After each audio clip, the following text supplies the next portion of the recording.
సింధూర చంచలమ్మ ఇంట్లో పని మనిషిలా జాయిన్ అవుతుంది. ఇక చాముండి వాళ్ళ అమ్మ ఇన్ని బట్టలు తీసుకుని వచ్చి ఇదిగో ఈ బట్టలు కూడా తెల్లగా ఉతుకు అని చెప్పి పడేస్తుంది. అది విని సింధూర అయితే ఇవెందుకు నేను ఉతుకుతాను, నేను ఉతకను అని చెప్పి అంటుంది. ఇంతలో అక్కడికి కేశవ వచ్చి పని మనిషి అన్నాక అన్ని పనులు చేయాలి, అన్ని పనులు చేస్తేనే పని మనిషి అని అంటారు అని చెప్పి కేశవ అంటాడు. అది వినగానే సింధూర అయితే ఒక్కసారిగా షాక్ అయిపోతుంది. ఇక ఏం చేయలేక సింధూర వాళ్ళందరి బట్టలు ఉతకడానికి అయితే సిద్ధమవుతుంది. ఇక అందరి బట్టలు అలా తీసి తనైతే తీసుకుని వెళ్తూ ఉంటుంది. ఇంతలో అక్కడికి చంచలమ్మ వస్తుంది. చంచలమ్మ రాగానే అది చూసి అక్కడ ఉన్న సింధూర బట్టలు ఉతికి కష్టపడడం చూసి చంచలమ్మ చాలా బాధపడుతూ ఉంటుంది. చాలా బాధపడుతూ చూస్తూ ఉండడం చూసి ఇంతలో చాముండి చంచలమ్మ దగ్గరికి వెళ్ళి ఇలా అంటూ ఉంటుంది. అత్తయ్య, నేను మీకు ఒక ముఖ్యమైన విషయం అడగాలి అత్తయ్య అని చెప్పి అంటుంది. ఏంటి చాముండి అది, అడుగు అని చెప్పి అంటుంది.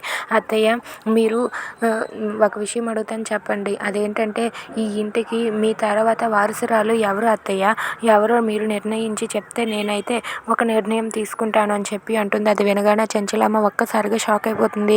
ఇక అక్కడ ఉన్న సింధూర వైపు అలా చూస్తూ ఉంటుంది.